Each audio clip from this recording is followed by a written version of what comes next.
power of the sea is awesome. Its large waves have 3 tons of pressure per square foot. A wave 10 feet high and 1 mile wide has more than 300 million pounds of power, a force equal to an atom bomb.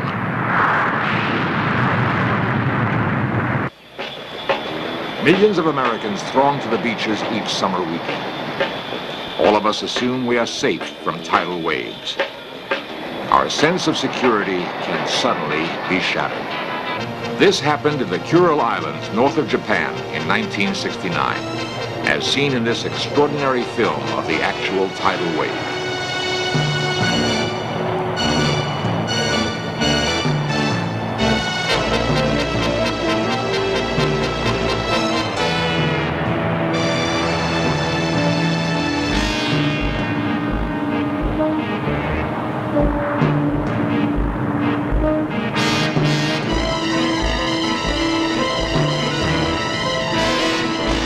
In 1979, tidal waves killed 200 people in Indonesia.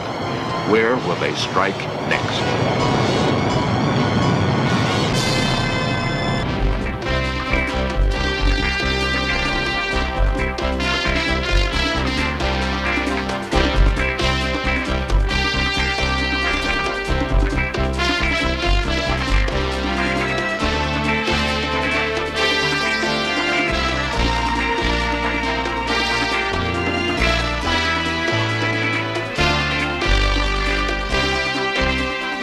This series presents information based in part on theory and conjecture. The producer's purpose is to suggest some possible explanations, but not necessarily the only ones, to the mysteries we will examine.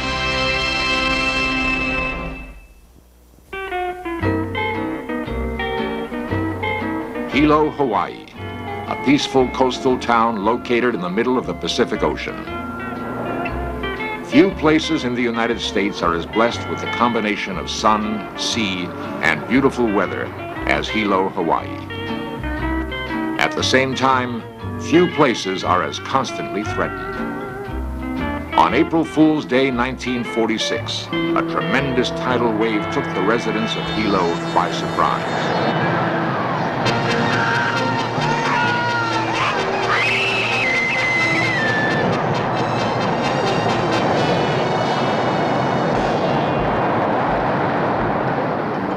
The tidal wave raced up the town's main river, destroying Hilo's only railroad.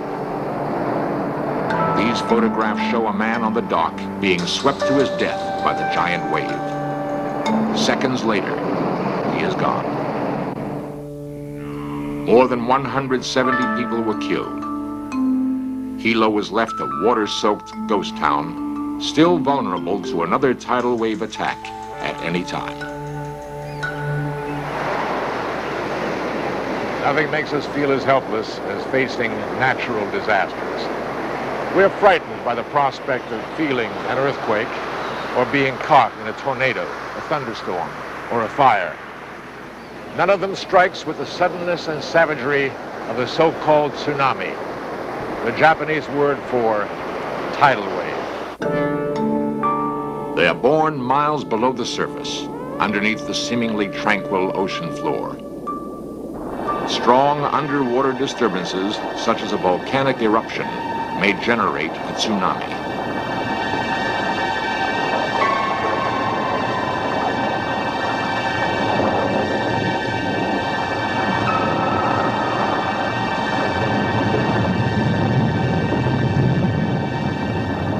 Underwater earthquakes are the most common cause of tidal waves.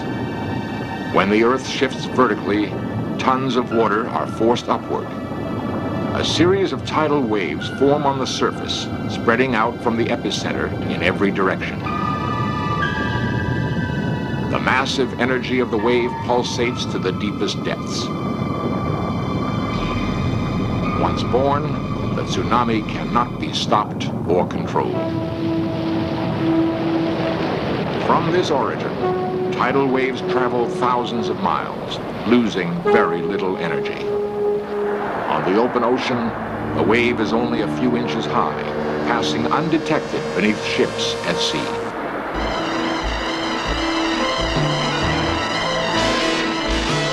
races across the ocean at speeds in excess of 500 miles per hour, each wave more than 100 miles long. As the tsunami enters shallow water, it suddenly slows down.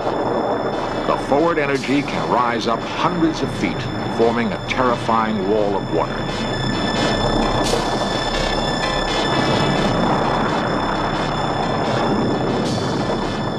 The tsunami that hit the island of Oahu in 1946 shows how a seemingly harmless wave can quickly inundate a shoreline.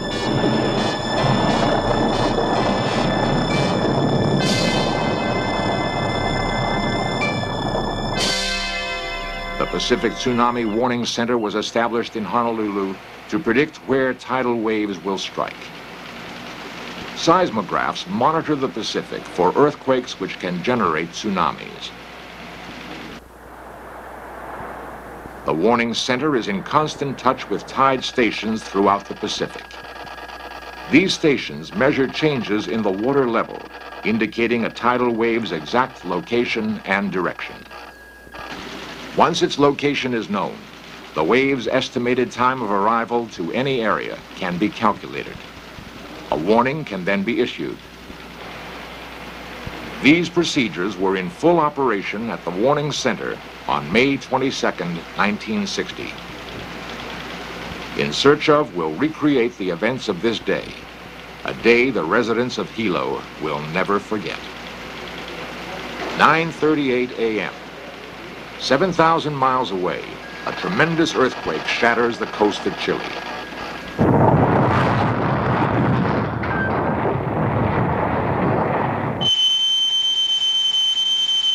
Seismographs at the Warning Center violently react to the earthquake's intensity. Tom, we got a big one here. What do we have there? Well, it looks like oh boy, that's a big peak. Looks like we got a real good quake here. It is now a race against time. The men at the Warning Center first determined the quake's magnitude. 8.5, Tom. We got a tsunami.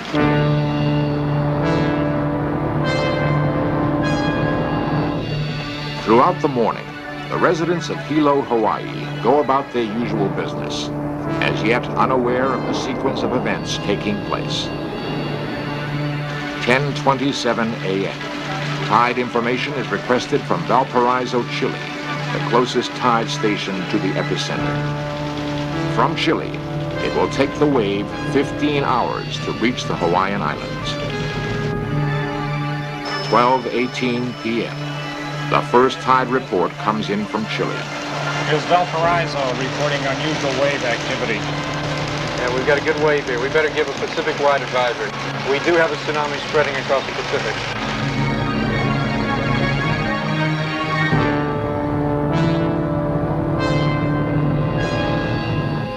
James Look of the Army Corps of Engineers is sent to Hilo to record eyewitness observations.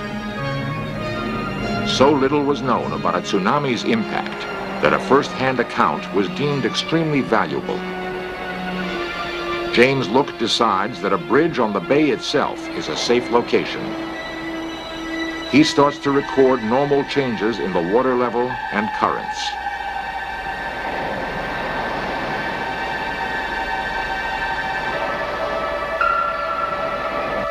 12:19 p.m. The decision is made to issue a preliminary bulletin to the Hawaiian Civil Defense. This is a seismic sea wave advisory bulletin. A severe earthquake has occurred in Chile. It is possible that damaging sea wave has been generated. We do not know at this time, but tide reports are expected late this afternoon. At 5 o'clock, the wave passes the halfway point to Hilo. It has been 14 years since the last major tsunami. Forgotten is the fact that Hilo's bay acts as a funnel, sucking in a wave, further magnifying its height and destructive force.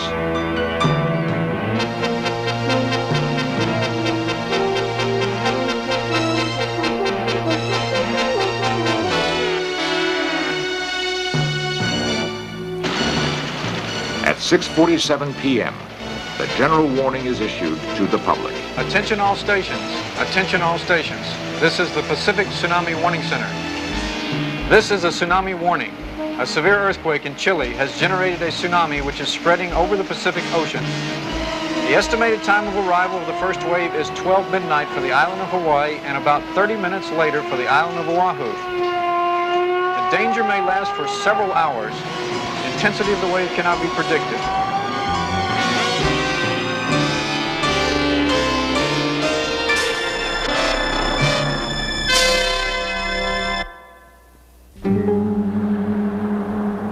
p.m., May 22nd, 1960. The tidal wave races toward the Hawaiian Islands. Tide stations closer to Hawaii begin reporting to the warning center.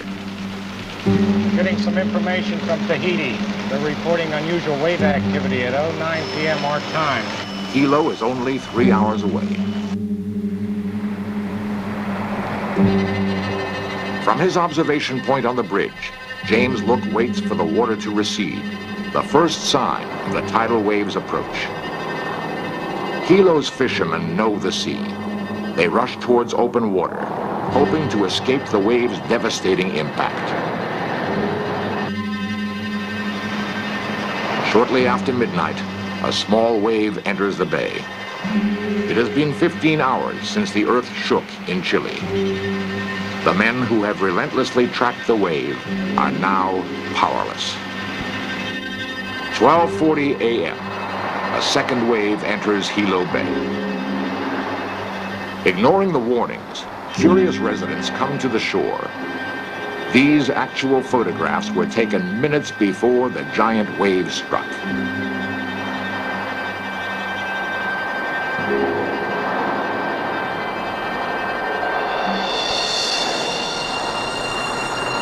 At 1 a.m., the water recedes, sucked into the approaching tidal wave.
Eight waves attacked Hilo.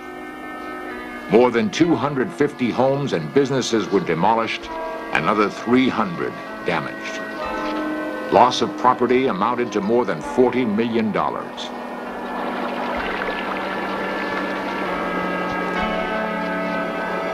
61 people were killed. Another 200 were caught in the wave. James Look's body was found near the bridge he had thought was safe. Ironically, his detailed notes and eyewitness accounts were lost. 2 decades have not wiped out the memories. This mark here shows the 1960 May 23rd tidal wave. This is how high the wave had come in this particular restaurant. I find that being curious is one of the worst things that can happen to a human being. People should never be curious in the event that there is a tidal wave coming. the wave had hit us, and the dining room set went against the back door, so we couldn't go out anyway. Things happened so fast that I was running away from the wave, and I just couldn't think about anything else but running. Harry Kim of the Hawaii County Civil Defense. The 1960 tsunami was a tragic experience, I think, primarily because the Hawaii County government, the state government, territory, civil defense, to me, I cannot put it in no other words except we botched the job. The warning was poor, the evacuation system was non-existent, the setting up of inundation lines were non-existent. The 1960 wave proved that something had to be done to prevent another disaster. To rebuild the downtown seemed futile. Unless the right answers were found, Hilo would be doomed to more death and destruction. The Look Laboratory, named after James Look, was set up at the University of Hawaii to help solve Hilo's unique problem. Simulated waves are generated in wave tanks. Preventing tidal waves seems unlikely, but scientists such as Professor Franz Gerritsen hope they can improve tsunami predictions. Dr. Gerritsen explains why Hilo is so vulnerable to tsunami attack. The city of Hilo has been hit hard several times from various tsunamis. Hilo is situated on a bay inside of a harbor, and the geometry of the bay and the special location of the bay make it very vulnerable because tsunami waves that arrive in the area are magnified, as you may call it, inside the bay and create large run-ups near the shoreline. Such happened in the 1960 tsunami wave in Hilo, when a breaking tsunami wave entered Hilo Bay and did great damage on the shoreline. The residents of Hilo had had enough. Their solution? Rebuild the devastated downtown away from the shore, away from the wave's destructive force. A 300-acre park now confronts the sea. The open park space acts as a buffer, protecting the 27,000 residents of Hilo. When the next giant wave strikes, hopefully only trees and grass will be destroyed. Since World War II, more Americans have been killed by tidal waves than by earthquakes. Most of the United States is relatively safe from tsunami attack. But the possibility does exist that the violent forces of the earth and the sea may combine, sending a tidal wave speeding toward our populated shores.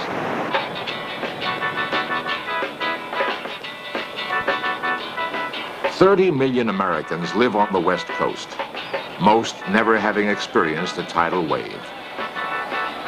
People associate the West Coast with earthquakes, not tidal waves. What would happen if a tidal wave were racing towards Southern California? In Search Of simulates this possibility.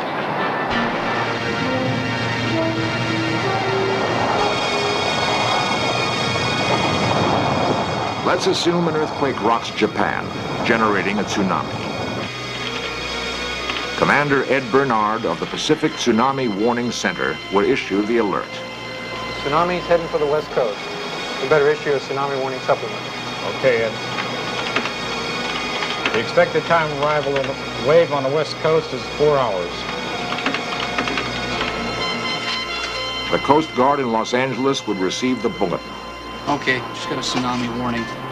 The ETA, Southern California, is about 4 hours. You want to take care of the UMIB, I'll take care of the warning message.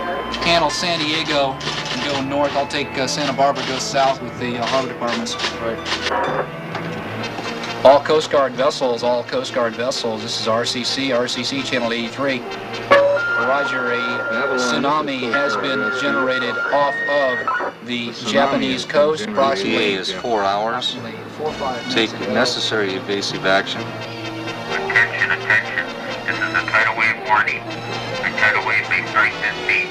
Please evacuate immediately and move to higher ground. Attention. This is a tidal wave warning. The Pacific Tsunami Warning Center has issued a tidal wave warning for Southern California. the Civil Defense has called for an immediate evacuation of all coastal areas. The U.S. Coast Guard advises boat owners to move their boats out to sea immediately. The police ask curiosity seekers to stay away from the coast.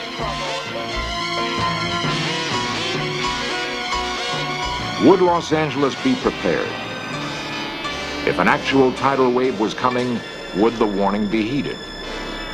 Experts agree it is not a question of whether another tidal wave will strike, but when.